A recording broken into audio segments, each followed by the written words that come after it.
Bom dia a todos, queridos irmãos e amigos que nos visitam nesta manhã. Sois bem-vindos à casa de Deus.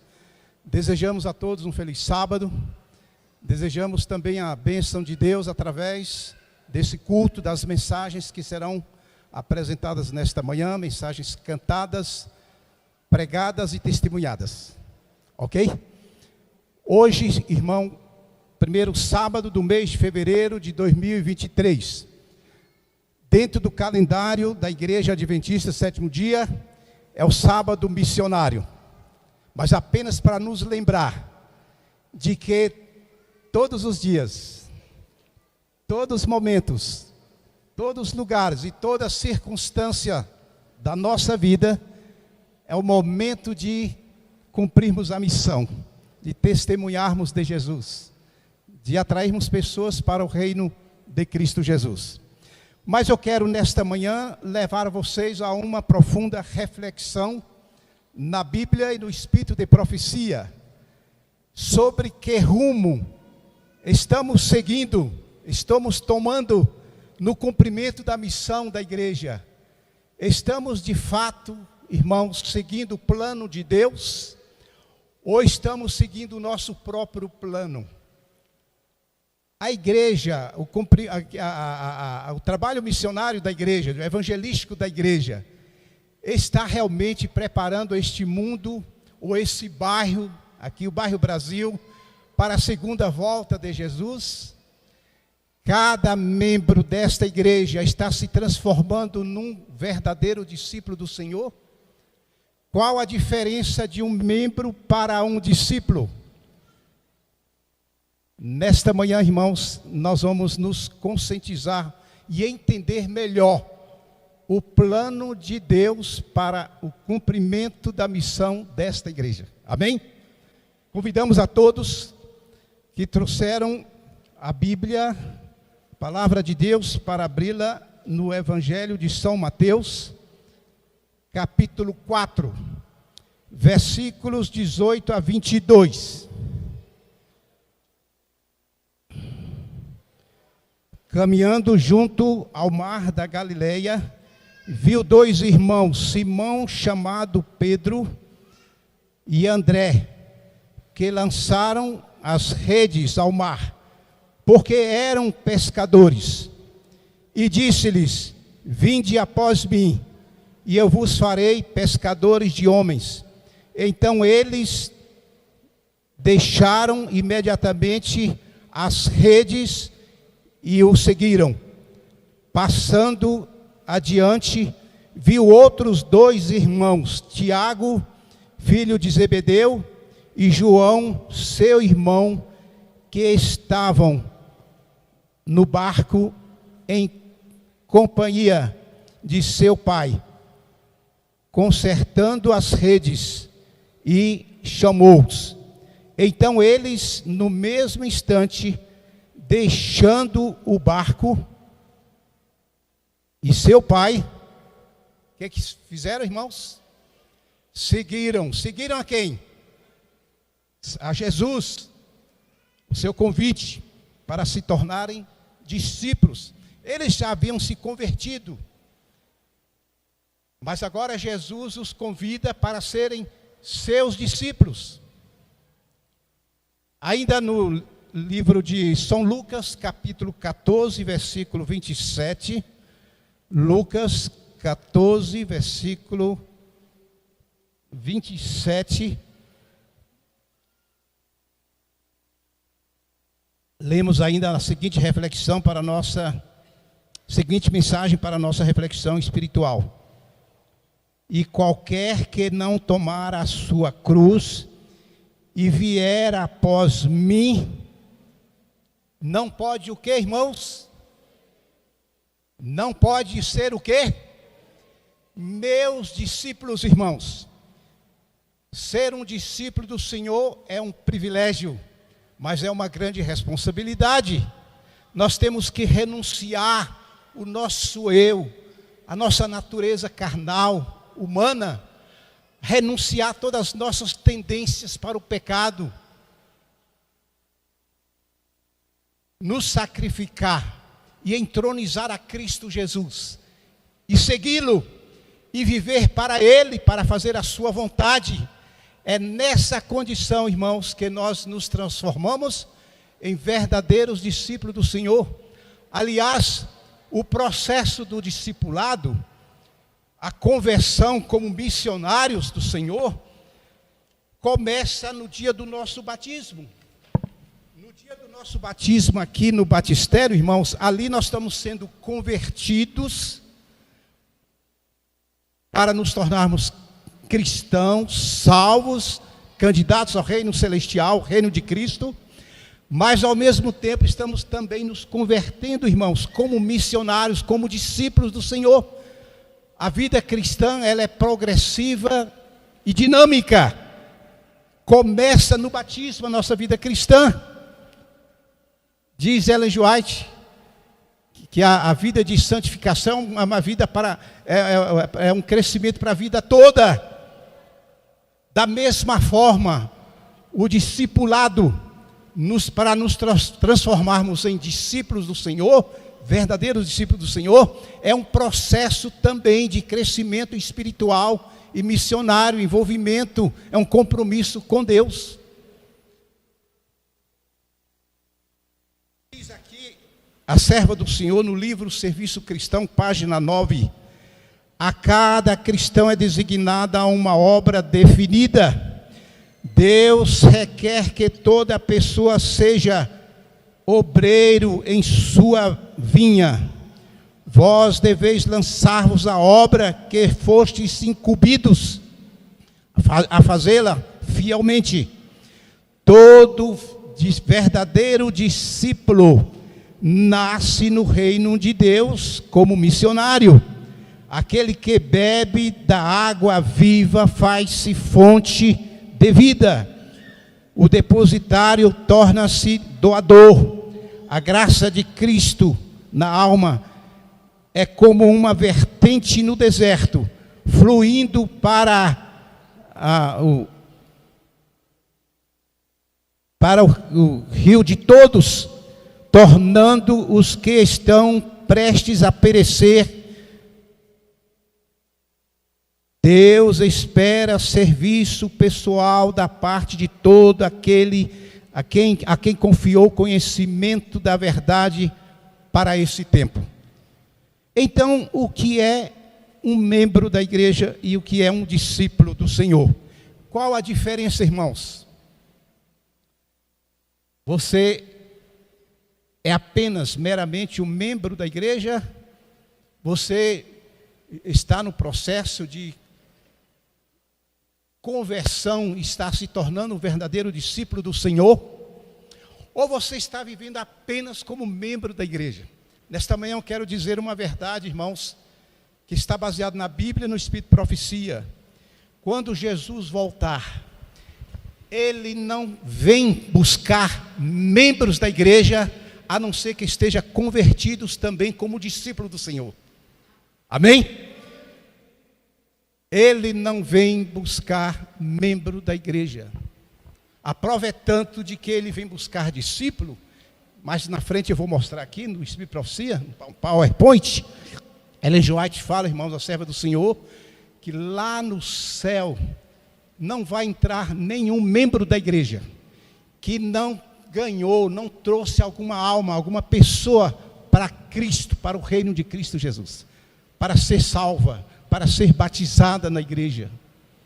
Vejam que, daqui a pouco eu vou mostrar, que a questão, irmãos, de ser discípulo, de dar estudo bíblico, de pregar o evangelho, não é uma questão de dom. O dom é outra coisa, mas Deus nos promete dar o dom, basta pedir.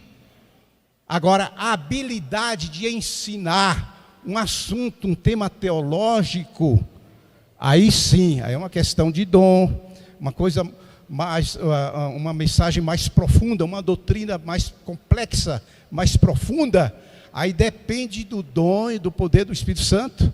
Agora, o que a Bíblia fala é ensinar, irmãos, é você contar para seus amigos, vizinhos, para as pessoas mais próximas, quem é Jesus, o que Ele fez e está fazendo por você, é você explicar a razão da sua fé, aí você pode provar que você é um discípulo, está envolvido na missão da igreja.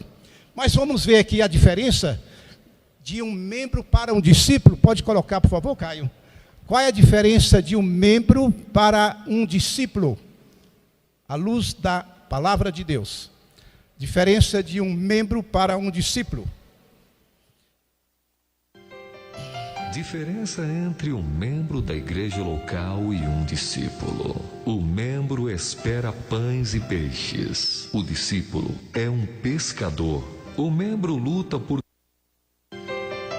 Diferença entre um membro da igreja local e um discípulo. O membro espera pães e peixes. O discípulo é um pescador. O membro luta por crescer. O discípulo por reproduzir-se. O membro se gaba. O discípulo se faz. O membro gosta do afago. O discípulo do serviço e do sacrifício. O membro entrega parte dos seus desejos. O discípulo entrega sua vida. O membro espera que lhe aponte a tarefa. O discípulo é solícito em tomar a responsabilidade. O membro murmura e reclama.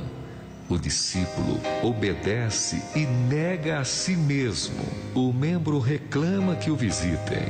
O discípulo visita. O membro vale porque soma. O discípulo porque se multiplica. O membro sonha com a igreja ideal. O discípulo se entrega para fazer a igreja real. O membro diz: que bonito. O discípulo: eis-me aqui. O membro espera o avivamento na igreja. O discípulo é parte dele. O membro é forte soldado na trincheira de defesa. O discípulo é um soldado invasor na trincheira do inimigo. O membro é condicionado pelas circunstâncias. O discípulo as aproveita para exercitar sua fé. O membro é valioso. O discípulo é indispensável. Qual é seu papel na igreja do Senhor? Membro ou discípulo? Ok? Quais são as características, irmãos, bíblicas de um discípulo?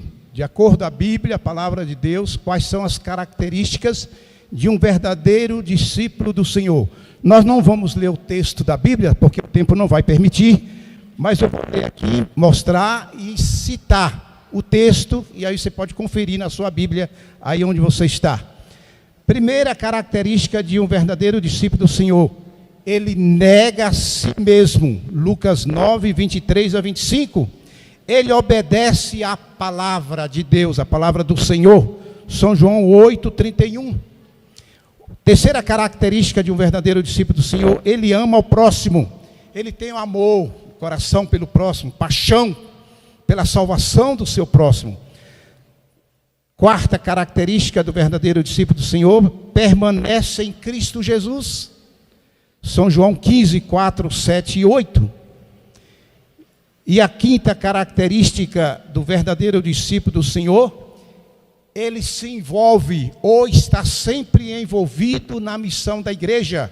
Exemplo, irmãos, Mateus capítulo 9, versículos 35 a 38, nos mostra esse texto. Jesus ali com os discípulos, Jesus teve compaixão pela salvação daquelas pessoas que estavam ali, porque aquelas pessoas estavam como ovelhas que não têm pastor, estavam aflitas, deprimidas, tristes, sem fé, sem esperança da salvação. E aí Jesus pediu aos discípulos que rogassem, orassem intercessoriamente, para que Deus mandasse mais o quê? Mais discípulos, mais missionários, irmãos. Será se aqui nesta igreja, para evangelizar o bairro Brasil, será se Deus, Cristo Jesus, estivesse conosco aqui nesta manhã, Ele não faria o mesmo pedido para orarmos intercessoriamente, para que Deus mande mais discípulos, mais missionários? Eu quero aproveitar aqui a oportunidade, parabenizar a equipe missionária desta igreja, que no ano passado trouxe 40 pessoas mais ou menos para Cristo, para o seu reino, para a salvação. Parabéns para esse grupo, para essa equipe. Agora, irmãos, o plano de Deus para a sua igreja, no cumprimento da missão da igreja, porque diz aqui o livro Serviço Cristão, que a igreja, ela foi fundada, estabelecida com um objetivo. Que objetivo é esse, irmãos? Qual o objetivo? A razão pela qual a igreja foi instituída, estabelecida aqui na terra, quem sabe?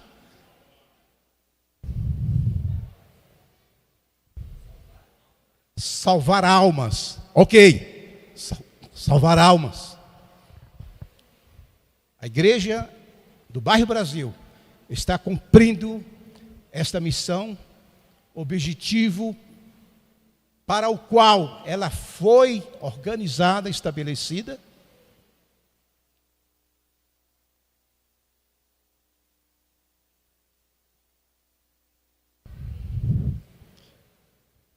Nesta manhã eu quero aqui mostrar, irmãos, a roda do discipulado. A roda do discipulado, irmãos, está baseada em Mateus capítulo 28, versículos 18 a 20. Vamos ler juntos aqui. Aqui está a comissão evangelística estabelecida pelo próprio Jesus. E aqui está a roda do ciclo do discipulado. E nós vamos analisar um pouquinho esse texto aqui de uma maneira mais profunda. Jesus, aproximando-se, falou-lhes, dizendo: toda autoridade me foi dada no céu e na terra. Ide, portanto, fazei discípulos a todas as nações, batizando-os em nome do Pai, do Filho e do Espírito Santo, ensinando-os a guardar todas as coisas que vos tenho ordenado, e eis que estou convosco todos os dias. Até quando, irmãos? Até o final do mundo, até a volta de Jesus. Nós vamos analisar aqui alguns aspectos gramaticais e teológicos desse texto aqui. Primeiro verbo aqui é ide, ide. Jesus, irmãos, nos ordena que devemos sair da zona de conforto na igreja. Porque formalismo religioso não leva ninguém para o céu, irmãos. A vida cristã não consiste, muito embora faça parte da nossa vida cristã, mas não é só isso. Vir para a igreja, assistir os cultos da igreja, 3 vezes por dia, 2 vezes por dia, trazer o dízimo, a oferta, muito embora sejam coisas que fazem parte da nossa vida cristã, muito embora seja parte da liturgia da igreja, está corretíssimo, mas não é só isso, irmãos. A vida cristã é mais do que isso. A vida cristã é dinâmica e progressiva, é de crescimento espiritual, é de renúncia do nosso eu, dos nossos desejos carnais, da nossa vontade humana. A vida cristã, irmãos, é nos colocar como servos de Cristo Jesus, como seus discípulos, para nos envolvermos no serviço cristão, na missão da igreja. Porque quando Jesus voltar, Ele vai pedir conta, tanto de nós, da nossa vida, o que nós fizemos, o que os pais fizeram com seus filhos, o que nós fizemos com a nossa própria vida, mas Ele vai cobrar de nós também o que nós fizemos pelas outras pessoas com as quais convivemos no dia a dia, nossos parentes, amigos, vizinhos. Pregamos o evangelho para essas pessoas, falamos de Cristo para essas pessoas. No dia do juízo, nós seremos também julgados por essa negligência, irmãos, por essa preguiça, por esse egoísmo. Os egoístas não entrarão no reino dos céus, diz a Bíblia. Membro da igreja que vive como mero membro da igreja, numa vida religiosa formal, vazia, fria, não vai entrar no reino de Deus. à luz da Bíblia e do Espírito de Profecia. Então, irmãos, esse texto aqui, primeiro verbo está no imperativo, não é isso? Ide. Primeiro ponto aqui dessa roda do discipulado é: ide, ide, tome decisão e vá. Está no imperativo. Mas segundo a regra na língua grega, os demais verbos subsequentes que sucedem esse primeiro verbo, mesmo que estão no imperativo, eles passam a ser também o quê? O verbo imperativo. Isso nos mostra, quer dizer, o texto da Bíblia no original grego, que a questão de estar envolvido na missão da igreja é uma questão, não é uma questão apenas opcional. Se eu quero ou não, se eu aceito ou não, se eu quero me envolver ou não. É uma questão obrigatória, irmãos, porque o próprio Jesus aqui, ele se apresenta como autoridade. Como autoridade no cumprimento da missão. Quando nós saímos para a rua para nos envolvermos na missão da igreja, pregarmos o evangelho, nós estamos indo ali como embaixadores de Cristo Jesus. E aqui em Mateus capítulo 7, versículo 29, vamos ler aqui, ele confirma aqui a sua autoridade. Mateus 7, versículo 29, porque ele as ensinava como quem tem autoridade e não como os escribas. Então, irmãos, é mais do que uma obrigação estar envolvido na missão da igreja, ser discípulo do Senhor. Mais do que isso, irmãos, é um grande privilégio. Os anjos celestiais gostariam de estar cumprindo a missão de Cristo, a missão de salvação de pessoas. Mas Deus não aceitou os anjos celestiais. Ele preferiu dar essa oportunidade, esse privilégio para quem?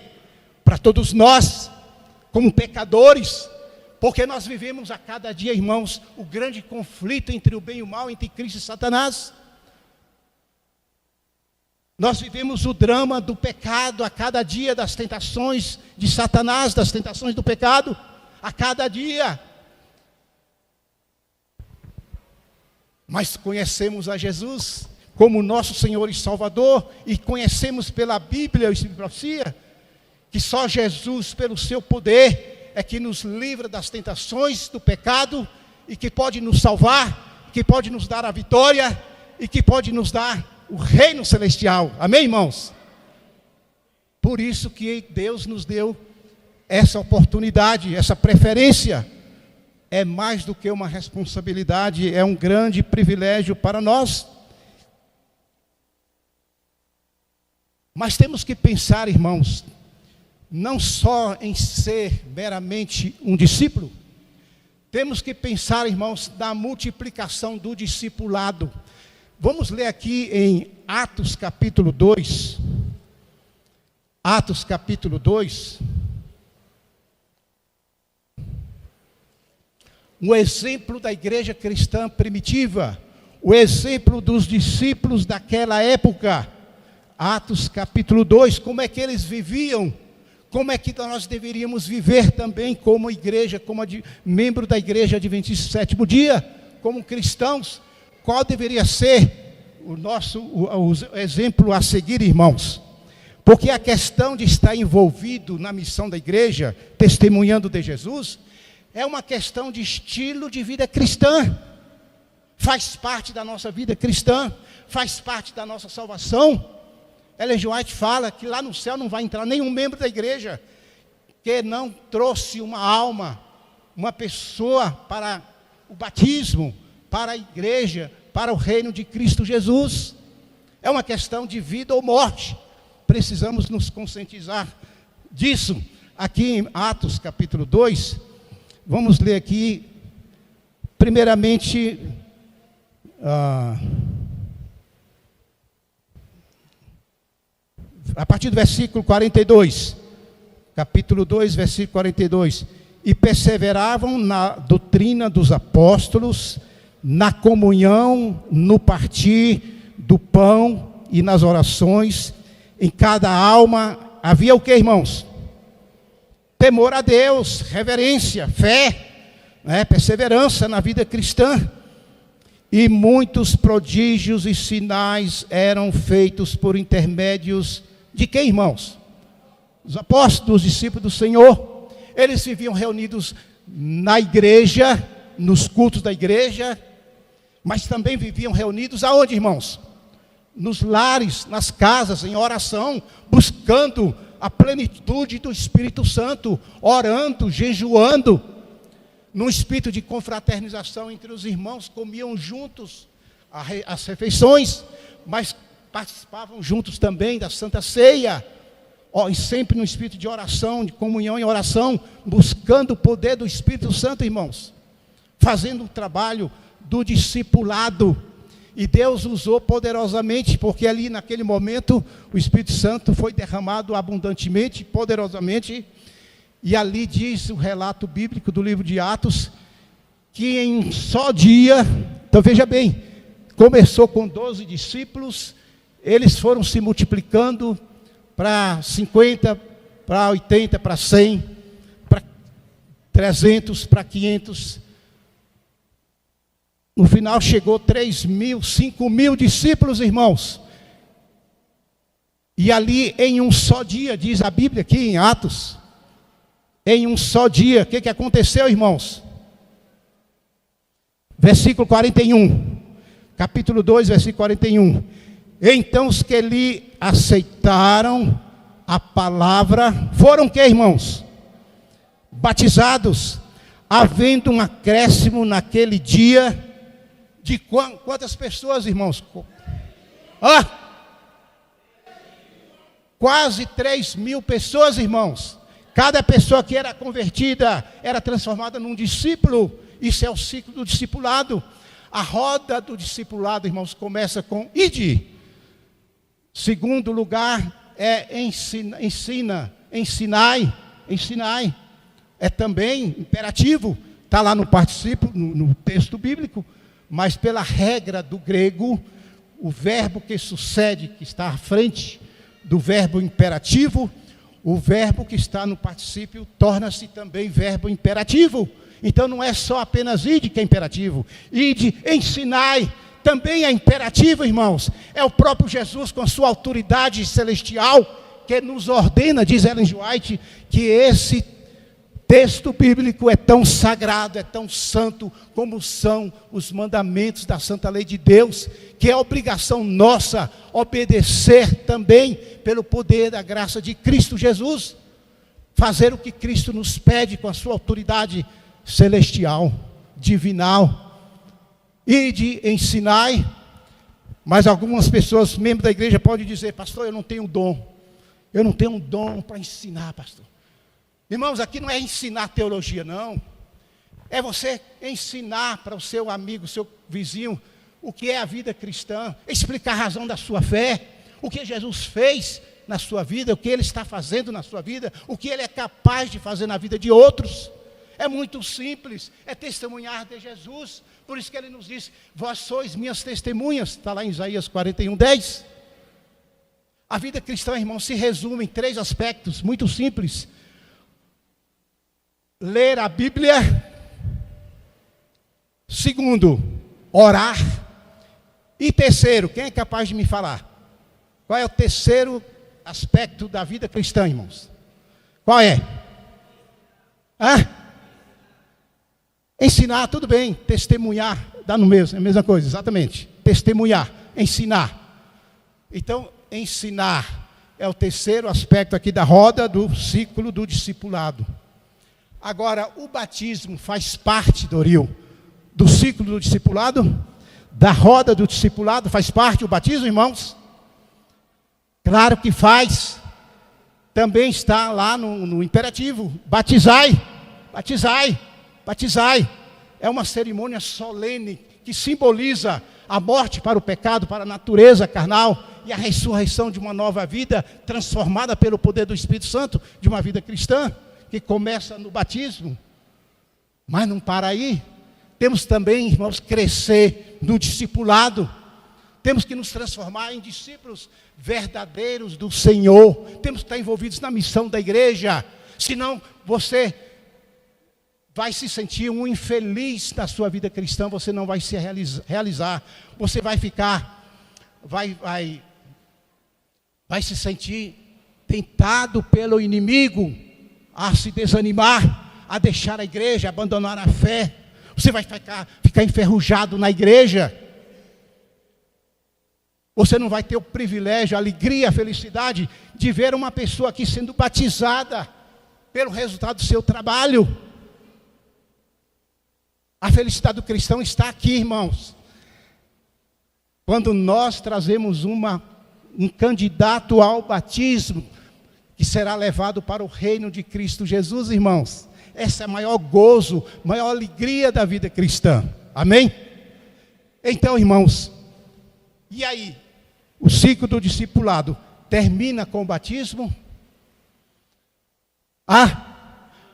Mas esse é o costume da igreja. Isso é o que nós vimos na igreja dia a dia. O membro da igreja dá o estudo bíblico, ensina, etc. Prepara aquela pessoa para o batismo, uma pessoa vem, se batiza e para por aí. Isso não é discipulado, irmãos. Isso é preparar pessoas para ser meramente membros da igreja. Esse não é o plano de Deus. O plano de Deus é que cada membro batizado, que cada pessoa batizada e se torna membro da igreja, se torne também um discípulo verdadeiro do Senhor, que esteja envolvido na missão da igreja, na pregação do evangelho, que esteja testemunhando de Jesus. Porque, irmãos, a segunda volta de Jesus está condicionada à pregação do evangelho, sim ou não? O que diz Mateus 24:14? Eis que o evangelho será pregado em todo o mundo, em toda a nação, e assim virá o fim deste mundo e o início de um novo mundo, irmãos.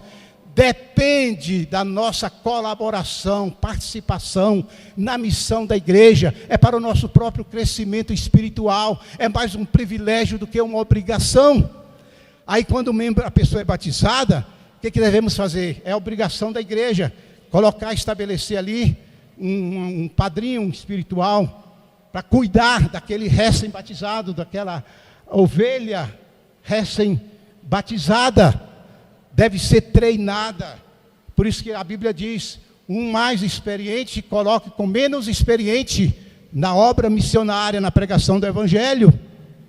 Ok? E temos que também, irmãos, formar os pequenos grupos, organizar as duplas missionárias. Senão nunca a igreja vai cumprir a missão, senão nunca Jesus vai voltar. O bairro Brasil é um grande bairro, não sei quantos habitantes temos aqui no bairro. Mas nesse ritmo, irmãos, nessa visão tacanha, limitada da igreja, no cumprimento da missão, nunca vai concluir a obra, a pregação do evangelho aqui no bairro Brasil. Nunca vai alcançar os moradores, os habitantes do bairro Brasil, que são milhares. O ideal, o plano de Deus, irmãos, é que cada membro da igreja se transforme, se converta em um discípulo do Senhor e traga e salve uma pessoa. Por exemplo, essa igreja aqui no ano passado batizou 40 pessoas mais ou menos. Aqui são 350, 400 membros. Quase 60 mil habitantes, irmãos, é muita gente a ser alcançada, e é a responsabilidade dessa igreja. Essa igreja só batizou 40 pessoas, mais ou menos. Parabéns para os irmãos, a equipe que está envolvida no trabalho missionário. Para Deus representa um bom trabalho, um bonito trabalho. Parabéns à equipe missionária. Mas não é o suficiente, irmãos. São 60 mil habitantes no bairro Brasil. Se cada membro desta igreja tivesse se envolvido na missão da igreja,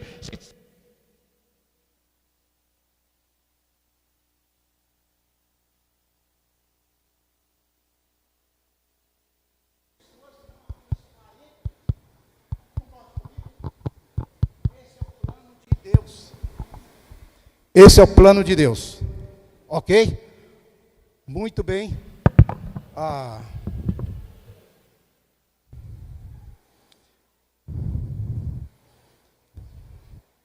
Vamos ver aqui um testemunho, irmãos. Partilhando Jesus. Partilhando Jesus. Vamos ver como deveria funcionar uma igreja, irmãos. Ela deveria se organizar em pequenos grupos, em duplas missionárias. Não, o plano de Deus, irmãos, não é que tragamos pessoas para a igreja. Não é esse plano de Deus, não. O plano de Deus é que saiamos da igreja, do conforto, da zona de conforto. Saiamos dos nossos lares, da zona de conforto, e vamos atrás das pessoas, testemunhar de Jesus, ensinar,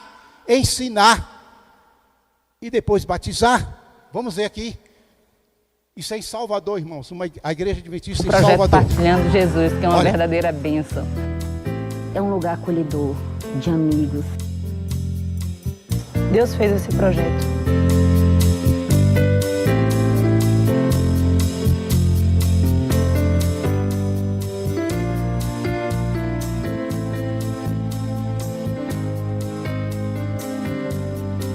Quando eu cheguei aqui, eu vi a Cíntia cantando, o Nelson cantando, as meninas, a igreja cantando, falando. Parecia que Jesus havia descido do céu e estacionado ali para escutar o louvor. E foi um momento muito lindo.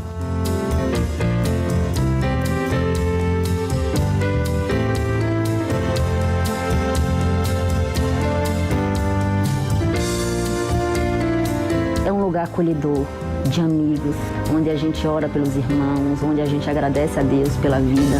Existe sempre uma pessoa que escolhe um tema para poder levar para a gente debater, para a gente conhecer, para tirar as nossas dúvidas. A leitura da Bíblia se torna mais gostosa, se torna mais fácil, consigo entender mais.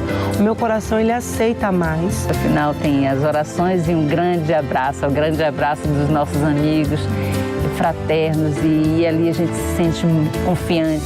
É um momento em que Jesus, que o Espírito Santo estava conosco.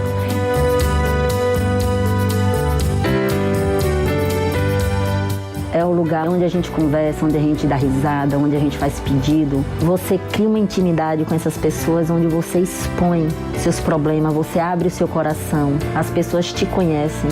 Que dizem assim, boa noite e tal, a gente estava sentindo falta de você, como é que você está? Eu sinto como se fosse um anjo do Senhor que falasse no ouvido dela, nas nossas orações, né? Porque problema a gente nunca deixa de viver, a gente sabe que são coisas do dia a dia. Mas quando a gente chega aqui, parece que todos os problemas vão ser resolvidos e vão se tornar pequenos.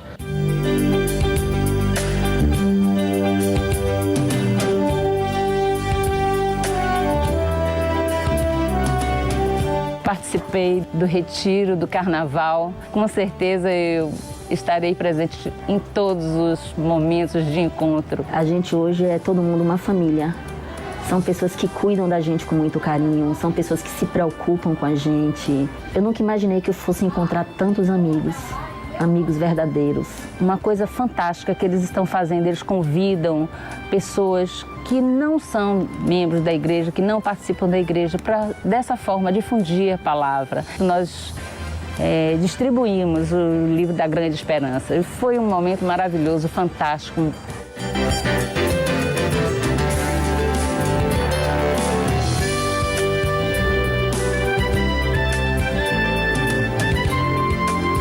Em dezembro, fizemos um mutirão do Natal, onde a gente arrecadou alimento, distribuir para as famílias carentes. Levar a esperança, porque a palavra do Senhor é a nossa grande esperança.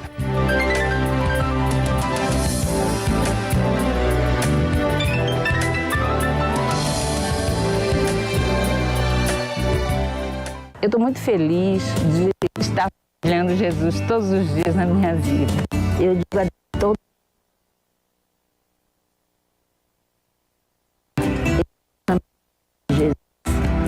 Venha saber na sua vida, Jesus é algo realmente imparável, único.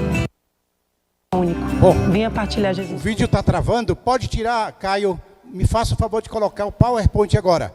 envolvidos na missão. E com esse PowerPoint nós vamos concluir, irmãos, o nosso abençoado culto.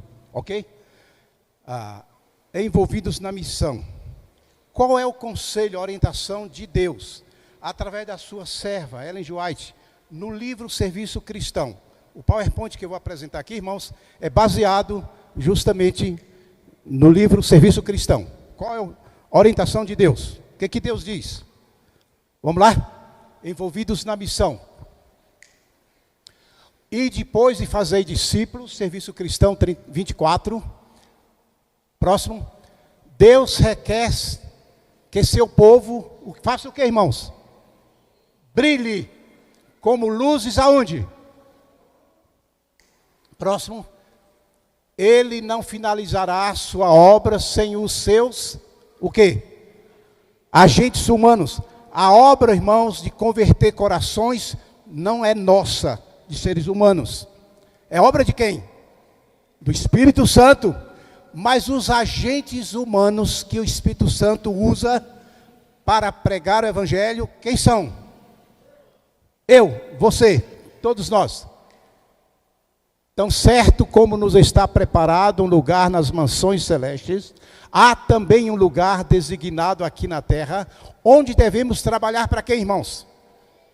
Próximo. Todo seguidor de Jesus tem uma obra a fazer como missionário de Cristo, na família, na vizinhança, na vila ou cidade em que reside. Serviço Cristão 18.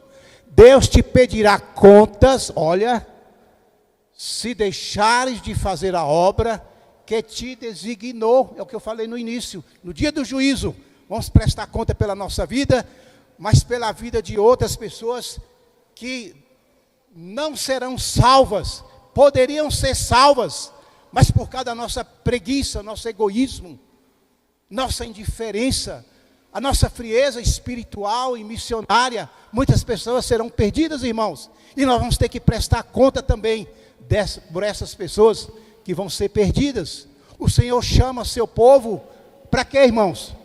Para trabalhar, enquanto dura o quê? O tempo da graça. Mas vamos chegar um tempo que a porta da graça fechar-se-á.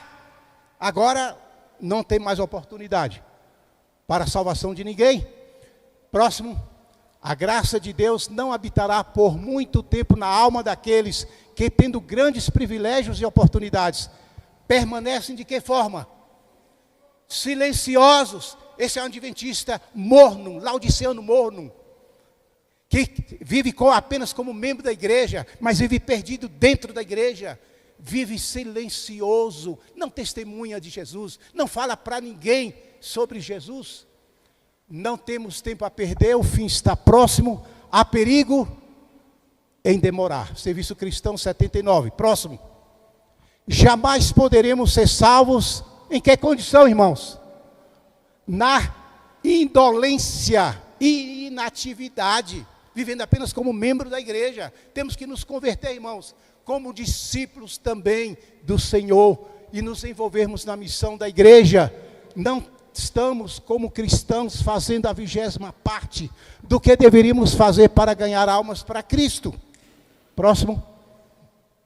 O espírito missionário, em realidade, só existe em poucos, 5%, 10% dos membros da igreja. Próximo. Satanás e seus anjos estão reunindo todas as suas forças para lançar-se sobre o povo de Deus. Sabe que se eles dormirem um pouco mais, está seguro quanto a eles, pois é certa o que, irmãos? A sua destruição. Serviço Cristão, página 9. Próximo. Com quase impaciente ansiedade, esperam os anjos a nossa o que, irmãos? Paulo diz em 1 Coríntios, somos cooperadores de Deus na sua obra aqui na terra, para os desanimados. Quem está desanimado aqui hoje? Qual é o membro que está desanimado aqui hoje? Para os desanimados na fé, na sua vida espiritual. Só há um remédio infalível. Que remédio é esse, irmãos? Fé, oração e o que mais? Trabalho, saia para o campo. Missionário, vai testemunhar de Jesus, vai pregar. Você vai crescer na sua vida espiritual, vai ser bom para a sua vida cristã. Próximo. É trabalhando por outros que eles manterão vivas as suas próprias almas. Se você não se envolver na missão da igreja, não testemunhar de Jesus, não tiver o plano de trazer uma alma para Cristo, para o batismo aqui, você vai enferrujar. Vai nos bancos. E você vai perder a salvação ainda. Próximo. Quando tiver sido varrido da igreja o opróbrio da preguiça e negligência, o Espírito do Senhor se manifestará, graciosamente revelar-se-á o quê? Poder divino. E muitas almas se envolverão do erro para... Ellen G. White, irmãos, teve uma visão, eu vou apresentar aqui essa visão agora, de uma igreja que passou pelo reavivamento e reforma. Ok? E vamos ver as condições dessa igreja, que essa igreja recebeu o poder do Espírito Santo, a chuva serôdia, o poder abundante do Espírito Santo. E vamos ver quais as características dessa igreja, como é que viviam os membros dessa igreja. Vamos ver. E acontecerá depois que derramarei o meu Espírito sobre a carne, Joel 2,28, mas recebereis poder ao descer sobre vós, quem? Espírito Santo, sereis minhas testemunhas, Atos capítulo 1, versículo 8, a promessa de Jesus. Em visões da noite passaram diante de mim representações de um grande movimento reformatório entre o povo de Deus. Muitos estavam o quê? Louvando a Deus na igreja, nos lares, né? Como lá os cristãos primitivos, discípulos lá em Atos capítulo 2. Viviam-se, volta um pouco aí, porque eu não li tudo não. Muitos estavam louvando a Deus, os enfermos eram curados. E outros milagres se operavam na igreja. Mas o maior milagre que pode acontecer na igreja, qual é, irmãos? Qual é? A conversão de uma alma, de uma pessoa para o reino de Cristo. Viam-se centenas de milhares visitando famílias, abrindo perante elas a palavra de Deus. Os corações eram convencidos pelo poder do Espírito Santo e manifestava-se um espírito de genuína conversão. Portas se abriam por toda parte, a proclamação da verdade. O mundo parecia ser iluminado pela influência celeste. Mas isso só vai acontecer nesta igreja, irmãos. Lá na frente eu vou mostrar. Quando a maioria dos seus membros estiverem envolvidos na missão da igreja. Próximo. Já li tudo, né? Próximo. Acabou? Ok, acabou, pronto. Vocês viram aí? A igreja que recebeu o poder abundante do Espírito Santo, a chuva serôdia, Pentecostes, os membros se reuniam na igreja, nos lares, estavam em oração, buscando o poder do Espírito Santo, mas estavam envolvidos na missão da igreja, como discípulos do Senhor. Que Deus abençoe a todos nós, irmãos, que nós possamos, nesta manhã, ser reavivados em nossa vida espiritual, em nossa vida missionária, que nós possamos, irmãos, continuar a crescer em nossa vida cristã e nos convertendo a cada dia num verdadeiro discípulo do Senhor. Amém? Ficaram em pé? O grupo vai cantar?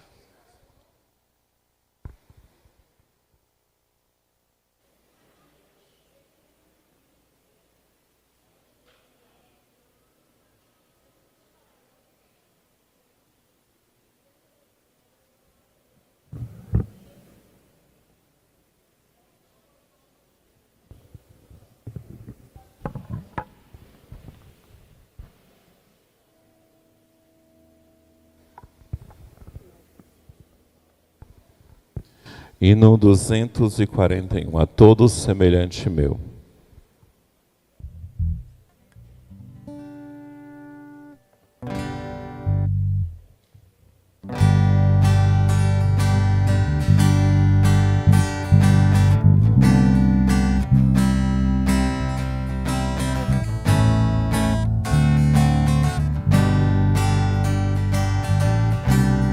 Juntos.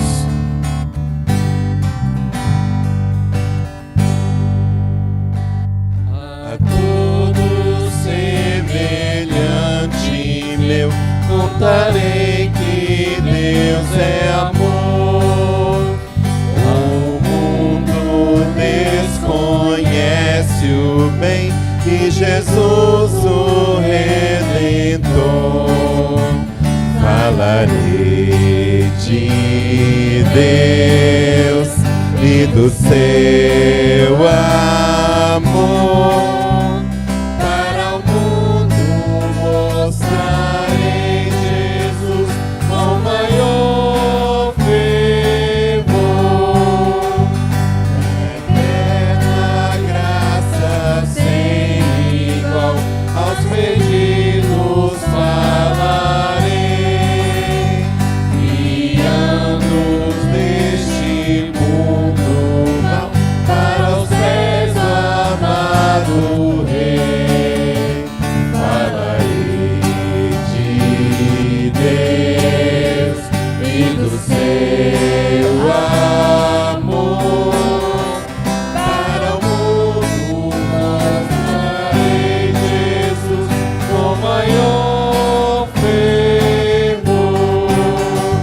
Mais vasto que o imenso mar é de Deus o grande amor. Eu quero então proclamar para todo pecador. Com força. Falarei de Deus e do seu amor. Para o mundo mostrarei Jesus com maior fervor. Amém. Amém? Curvemos a nossa fronte para orar. Maravilhoso Pai Celestial, muito obrigado pelo privilégio que o Senhor nos dá de estarmos envolvidos na missão da igreja, na salvação de pessoas, prepará-las para o batismo e para o reino de Cristo Jesus. Ó Pai bondoso, se temos vivido meramente como membros nesta igreja, acomodados na zona de conforto, e se não temos nos realizado em nossa vida cristã, vivemos um vazio, infelizes, desanimados, pensando até em deixar, abandonar a fé, a igreja, que nesta manhã o Senhor tenha misericórdia de cada um de nós, que o Senhor reaviva a nossa fé e a esperança nas promessas de Jesus, que nós nesta manhã o Senhor possa nos converter em verdadeiros discípulos do Senhor, em verdadeiros missionários, que nós possamos, ó Pai, sentir a necessidade urgente de nos envolvermos na missão da igreja, porque é dessa forma que nós vamos crescendo na fé, na graça, e vamos nos amadurecendo a cada dia em nossa vida cristã. Vamos nos sentindo mais felizes e realizados ao vermos pessoas transformadas pelo poder do Teu Divino Espírito Santo, selando a sua fé com Jesus através do santo batismo, através do nosso envolvimento, da nossa influência. Abençoe esta igreja, o pastor da mesma, bem como também a direção do trabalho missionário desta igreja, que o Senhor possa capacitar a cada um deles com Teu Divino Espírito Santo, que essa equipe da liderança missionária desta igreja seja capaz, pelo Teu poder, de influenciar e motivar e levar a cada membro desta igreja a testemunhar de Jesus. Que no final deste ano, ó Pai, possamos aqui estar contando uma história de vitória na conversão de pessoas, não só 40 pessoas, mas quem sabe 80, 120, quem sabe 200, 300, 500, como na igreja cristã primitiva, que em um só dia, quase 3.000 pessoas foram batizadas, ó Pai. Nos transforme, cada membro em cada discípulo, que cada um possa levar uma pessoa para Cristo Jesus, para o seu reino. Oramos e agradecemos em nome dele, hoje e eternamente. Amém, Senhor. Amém.